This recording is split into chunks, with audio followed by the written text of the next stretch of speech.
પછી લેવા દેવા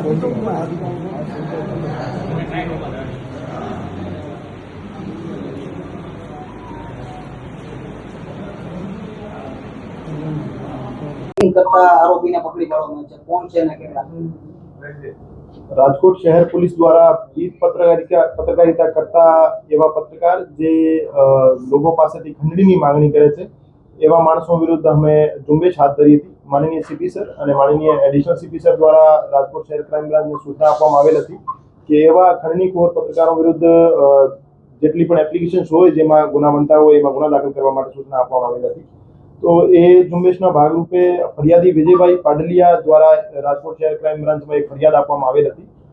એમાં હકીકત એવી હતી કે ફરિયાદીનો યુનિવર્સિટી રોડ પર એસીપી નામનો એક હોસ્પિટલ છે, એમનું બાંધકામ ચાલુ હતું. તો એમના બાંધકામ બાબતે આરોપી અમિતભાઈ ઠક્કર, જે કે ભારત હેડલાઇન નામનો છાપો ચલાવે છે, તો અમિતભાઈ ઠક્કર દ્વારા અવારનવાર એમના હોસ્પિટલ બાબતે ન્યૂઝ છાપી એમની પાસેથી પૈસાની માંગણી કરવામાં આવેલ હતી અને ફરિયાદીના જણાવ્યા મુજબ એમની પાસેથી 3 લાખની ખંડણી અમિતભાઈ ઠક્કર દ્વારા માંગવામાં આવતી હતી.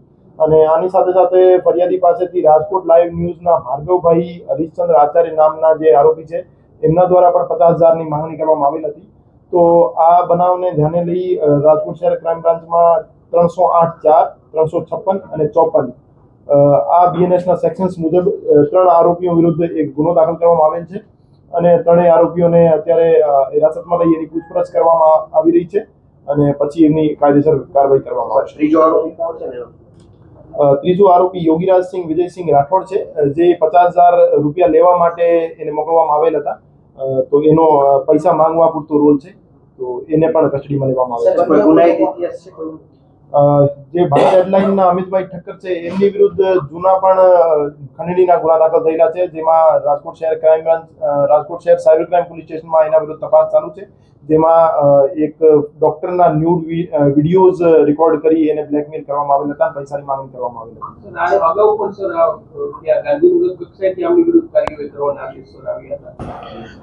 એને જે ખંડની માંગનાર જે છાપાના ઓનર છે એના વિરુદ્ધ કાર્યવાહી કરવા માટે અમે પ્રેસ રજિસ્ટ્રાર જનરલ ઓફ ઇન્ડિયાને લખ્યું છે અને એમની પાસેથી જે માહિતી આવશે એના આધારે એમના વિરુદ્ધ જે એના રજિસ્ટ્રેશન અને એના લાયસન્સ સસ્પેન્ડ કરવાની અને કેન્સલેશનની પ્રોસિજર પણ હાથ ધરવામાં આવશે.